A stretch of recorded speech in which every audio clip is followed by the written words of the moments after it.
ہم نے اسلام آباد میں جو 2 روزہ سینٹرل ایگزیکٹو کمیٹی بلوائی، وہاں پر چیئرمین بلاول بھٹو زرداری صاحب نے اس 2 روزہ میٹنگ کے اختتام پر میڈیا سے گفتگو کرتے ہوئے پارٹی کی جو پوزیشن ہے وہ بڑے واضح الفاظ میں بیان کی۔ آج بھی ہماری وہی پوزیشن ہے۔ آج بھی پاکستان پیپلز پارٹی یہ سمجھتی ہے کہ الیکشن کے نتائج جن پر ہمیں بھی اعتراض ہے، الیکشن کے جو پولنگ ڈے پر جو کچھ ہوا اس پر ہمیں بھی تشویش ہے، اور تمام تر ہماری تشویش، اعتراضات، کنسرنز کو ہم اپنے الیکشن سیل جس کی سربراہی تاج حیدر صاحب کر رہے تھے ان کی مدد سے ہم کمپائل کر رہے ہیں، اور یہ ہمارا ایک روٹین کا ایک پروسیس ہوتا ہے۔ شہید محترمہ بے نظیر بھٹو صاحبہ کی بھی یہی ایک ایکسرسائز ہوتی تھی، ہم اسے مستقل طور پر کرتے ہیں، اور اسی کی روشنی میں ہم آئندہ الیکشنز میں بھی جو بہتری لانے کی تجاویز ہیں وہ دیتے ہیں، اور ہم نے وقتاً فوقتاً یہ تمام چیزیں کی ہیں، اور آج یہی وجہ ہے کہ آپ کو جو بہتری کچھ نظر آتی ہے وہ شہید محترمہ بے نظیر بھٹو صاحبہ کی کوشش اور کاوش کی بدولت ہے۔ ہم اس سلسلے کو جاری رکھیں گے۔ ہم یہ نہیں سمجھتے کہ الیکشن کے جو نتائج جن پر ہمیں اگریمنٹ نہیں ہے اس کی وجہ سے جمہوری جو سلسلہ ہے یا جمہوریت جو ہے اس کو نقصان پہنچایا جائے، کیونکہ اس جمہوریت کے لیے پاکستان پیپلز پارٹی نے لاتعداد قربانیاں دی ہیں۔ ہم نے جمہوریت کی بقا، جمہوریت کی سالمیت، آئین کے تقدس کو اپنی ہر ممکن کوشش کر کے بچایا ہے، اور ہم اپنی اس کوشش کو جاری و ساری رکھیں گے۔ البتہ ہمارے اعتراضات آن ریکارڈ آنے چاہیے۔ ہماری جو 2 روزہ میٹنگ سی کی ہوئی جس میں تمام پاکستان کے مختلف علاقوں سے، صوبوں سے لوگ آئے، اور انہوں نے بتایا کہ پنجاب میں زیادتی ہوئی، کے پی میں زیادتی ہوئی، بلوچستان کا حال احوال ہوا، سندھ کے اندر جو زور زبردستی، جو فائرنگ ہوئی، جو پولنگ سٹیشنز پر گند ہوا، جو غنڈہ گردی ہوئی، ساری چیزیں ہم نے وہاں ڈسکس کی۔ سندھ کے اندر ہمارے کچھ ساتھی شہید ہوئے ہیں، ان کے حوالے سے بھی وہاں بات ہوئی، ان کے لیے دعا بھی کی گئی، اور آج آپ کے سامنے پھر آ رہے ہیں تو اپنا موقف ہم پھر سے کلیئر کریں کہ دیکھیں آج پاکستان نازک مرحلے سے گزر رہا ہے۔ کچھ معاملات معاشی اعتبار سے، سیاسی اعتبار سے جو ہے وہ حساس ہیں۔ ہم نہیں چاہتے کہ پاکستان کے اندر جو انسٹیبلٹی ہے وہ مضبوط ہو یا وہ بڑھے۔ ہم چاہتے ہیں کہ پاکستان سٹیبل ہو۔ بہت بڑی ایکسرسائز ہوتی ہے الیکشن کی، اس میں بہت پیسہ خرچ ہوتا ہے، اور یہ پیسہ عوام کا پیسہ ہے، یہ پیسہ پاکستان کا پیسہ ہے۔ لہٰذا ایک ایکسرسائز کے بعد اتنے اعتراضات جو آئے ہیں ان کو بھی قانونی طور سے دیکھنا ضروری ہے اور دیکھا جانا چاہیے، لیکن جو حکومت سازی کا عمل ہے اس کو بھی آگے جانا چاہیے، اور اس وقت پارلیمنٹ کا قیام بہت ضروری ہے۔ پارلیمنٹ جہاں عوام کے مسائل ڈسکس ہوں گے، جہاں آج کی تاریخی مہنگائی، بے روزگاری اور بڑھتی ہوئی غربت پر بات ہو، اور کس طریقے سے آپ عوام کے ان مسائل کو ایڈریس کریں تاکہ پاکستان کے عوام کو ریلیف مل سکے۔ ہم پاکستان کو مضبوط، مستحکم بنانے کی سوچ رکھتے ہیں۔ ہم اپنی پریشانیوں کو پیچھے رکھنا چاہتے ہیں۔ ہم اپنی کنسرنز، خواہ وہ کراچی کے اعتبار سے ہوں جو الیکشنز ہوا، خواہ وہ پنجاب کے اندر زیادہ ہم نے دیکھا، چیئرمین بلاول بھٹو زرداری صاحب کی جو این اے کی سیٹ تھی، این اے 127، ان کے نیچے جو ایم پی ایس تھے ان کے آفیسز پر حملے متواتر ہوتے رہے۔ پاکستان مسلم لیگ نون کے جو وہاں پر کینڈیڈیٹ تھے عطا تارڑ صاحب، وہ جو ہمارے چیئرمین بلاول صاحب کے لیے زبان استعمال کرتے رہے، ہم نے اب اسے بھی جو ہے وہ اگنور کیا ہے۔ لیکن میں سمجھتی ہوں کہ عطا تارڑ صاحب جو مغلظات کہتے رہے، ہم نے اس کا جواب دینا مناسب نہیں سمجھا۔ الیکشن کے دوران ضرور دیا، لیکن بلو دا بیلٹ زبان استعمال کی گئی۔ نون لیگ کے میں سمجھتی ہوں کہ جو سربراہ ہیں ان کو دیکھنا چاہیے کہ الیکشن تو ایک دن کا ہوتا ہے۔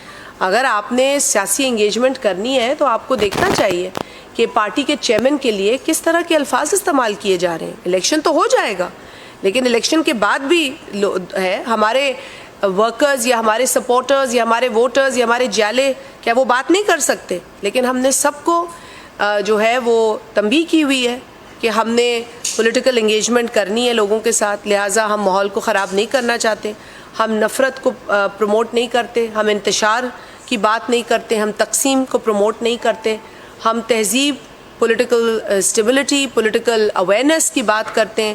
ہم وہ جماعت ہیں جس نے پاکستان میں 1 مین 1 ووٹ کا کانسیپٹ دیا۔ یہ شہید ذوالفقار علی بھٹو تھے جنہوں نے لوگوں کو اپنی رائے کے اظہار کا شعور دیا، جنہوں نے اپنی رائے کے اظہار کو ووٹ کے ذریعے بتانے کا، بیان کرنے کا حق دیا۔ تو ہم وہ جماعت ہیں، ہمیں تو خوشی ہوتی ہے کہ لوگ ووٹ کرتے ہیں، ووٹ کے ذریعے اپنا جو میسیج ہے وہ دیتے ہیں، جو تبدیلی وہ دیکھنا چاہتے ہیں وہ ووٹ کے ذریعے لانا چاہتے ہیں، یہ تو ہمیں خوشی ہوتی ہے۔ اور میں نے جب سانگڑ میں الیکشن لڑا تو میرا یہی میسج تھا۔ مجھے لوگوں نے پوچھا آپ نے کیا ایسا کیا جو آپ نے 50-60 سال کی ایسی حکمرانی ختم کرائی جس نے کچھ نہیں دیا وہاں کے لوگوں کو، نہ روڈ دیے، نہ سکولز دیے، نہ رستے دیے، کمیونیکیشن نیٹ ورک ڈاؤن تھا جب میں 2013 میں سانگڑ میں گئی۔ آپ لوگوں میں سے جو لوگ سانگڑ گئے ہیں آپ لوگوں نے سانگڑ کی زبوں حالت دیکھی ہوگی 2013 میں، اور اگر اب آپ سانگڑ جائیں گے تو آپ سانگڑ کی سڑکیں دیکھیں گے، سانگڑ کے حالات دیکھیں گے، اب وہاں کی عوام دیکھیں گے، وہ عوام آپ کو بتائیں گی۔ اور وہ عوام جو ہے اس کا تعلق کسی بھی جماعت سے ہو، لیکن ان کو سہولت ملی ہے، ان کو بنیادی سہولتیں ملی ہیں، اور بھی ملیں گی انشاءاللہ پیپلز پارٹی کے دور حکومت میں۔ لیکن صرف کہنے کا مقصد یہ ہے کہ عوامی خدمت اور عوامی جو ایک کنیکشن اور عوام کے ساتھ ایک رشتے کا جذبہ ہے وہ پیپلز پارٹی نے دکھایا ہے۔ ہمیں جو سندھ کے اندر خاص طور پر ایک over whelming number of votes ہیں، ہمارے ووٹس میں اضافہ ہوا ہے، ہماری سیٹس میں اضافہ ہوا ہے، ہم نے لوگوں کے کام کیے، خدمت کی ہے۔ میرے ساتھ جو میرے کولیگز بیٹھے ہیں، حیدرآباد سے ہیں، مٹھی سے ہیں، تھرپارکر سے ہیں، میرے ساتھی یہاں بیٹھے ہیں، جام خان شورو صاحب ہیں، مہیش بلانی صاحب ہیں، میرے ساتھ امیر علی شاہ صاحب ہیں، قاسم سومرو صاحب ہیں، یہ سب الیکشن جیت کر آئے، اپنے لوگوں کے بیچ میں سے آئے۔ ان کی یہ سزا تو نہیں ہو سکتی کہ الیکشن جیتے ہیں، لوگوں نے انہیں ووٹ دیا ہے۔ ہار جیت الیکشن میں ہوتی ہے۔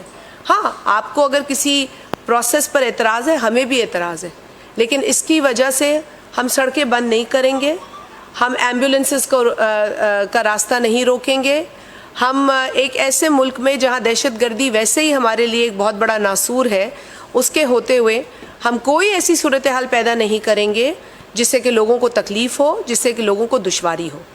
جو لوگ یہ کام کر رہے ہیں، جنہوں نے کل بھی یہ کام کیا، ان کے کھلے میسیجز آئے ہیں، انہوں نے بتا دیا کہ وہ جمہوریت کے ساتھ ہیں یا ڈکٹیٹرشپ کے ساتھ ہیں۔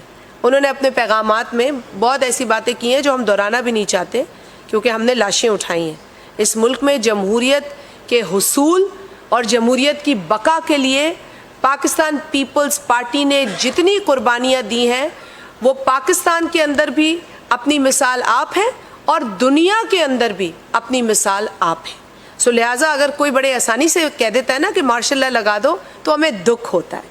جو بڑی آسانی سے کہہ دیتا ہے نا کہ یہاں لگنی چاہیے تو ہمیں دکھ ہوتا ہے، اور جو بڑی آسانی سے انگریز کے 200 سال کو بہتر کہتا ہے، 200 سال کی جو ظلم اور جبر انگریز کا پاکستان پہ رہا ہے اس کو اگر کوئی اچھا کہہ دیتا ہے تو ہمیں دکھ ہوتا ہے۔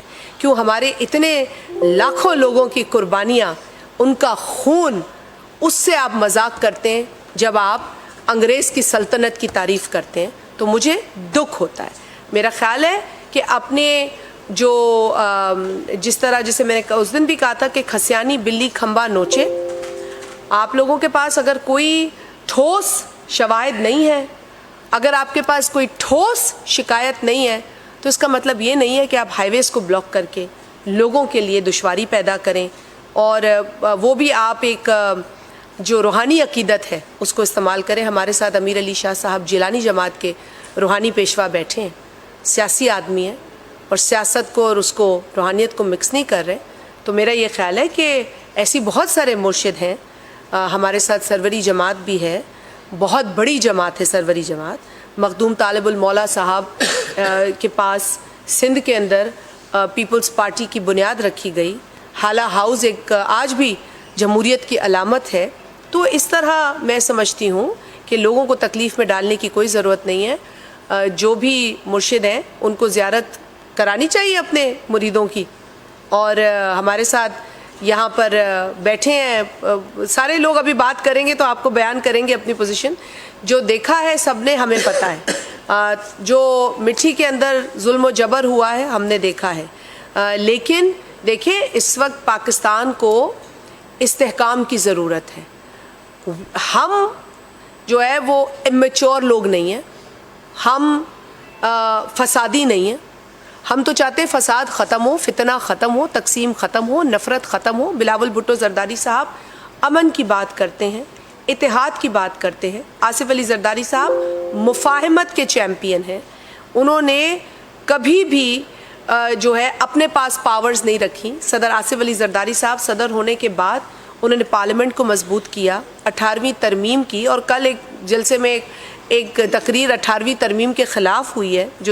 جو جلسہ تو مجھے نہیں پتا کہ تھا کہ نہیں تھا, مجمع تھا, ایک اجتماع تھا روحانی جماعت کا. ہم سمجھتے ہیں کہ اس طرح کے اجتماع جو ہیں وہ آپ اپنی جو سہولت کے لیے تو کریں, لیکن عوام کی تکلیف اس سے ہمیں نظر نہیں آنی چاہیے تھی. ہمیں بہت تکالیف دیکھیں. جگہ بھائی ایک مین ہائی وے کو بند کر دیں گے تو کیوں نہیں ایڈمنسٹریشن اس کا نوٹس لے رہی؟ جب سندھ گورنمنٹ پیپلز پارٹی کی تھی تب تو ایس او پیز بنے تھے کہ جی کوئی رستہ نہیں روکے گا, کسی طریقے سے بھی عوام کو دشواری نہیں ہوگی, کسی طریقے سے بھی عوام کی جو پریشانی ہے وہ اسے لاحق نہیں ہوگی. تو ایک طریقہ ہوتا ہے. اگر آپ نے پروٹیسٹ کرنا ہے تو سب سے پہلے تو میں یہ کہوں گی کہ آپ لوگوں نے پروٹیسٹ آر او کے پاس کیوں نہیں کیا؟ پہلے دن آپ کاؤنٹنگ میں کیوں نہیں گئے؟ آر او کو درخواست کیوں نہیں دی؟ 2 دن 3 دن گزرنے کے بعد آپ کو یاد آیا کہ ریگنگ ہو گئی ہے. آپ نے اس کے بعد پراپر فورمز کو رجوع نہیں کیا. نہ کاؤنٹنگ میں موجود تھے, میں تو اپنا بتا سکتی ہوں آپ کو مثال, باقی بھائی بھی بتائیں گے, نہ کنسولیڈیشن آف ووٹس میں موجود تھے. اور تیسرے دن ان کو یاد آ گیا. اب تیسرے دن یاد بھی آ گیا تو کوئی ٹھوس ثبوت نہیں ہے. میرے پاس تو 2 درجن خطوط ہیں جو میں نے پہنچائے اپنے ضلع کے لیول پر بھی اور ای سی پی کے لیول پر بھی. میرے پاس تو وہ 2 درجن سے زائد لیٹرز ہیں. ان کے پاس کون سا لیٹر ہے؟ یہ لوگ تو پولنگ ڈے پر کہہ رہے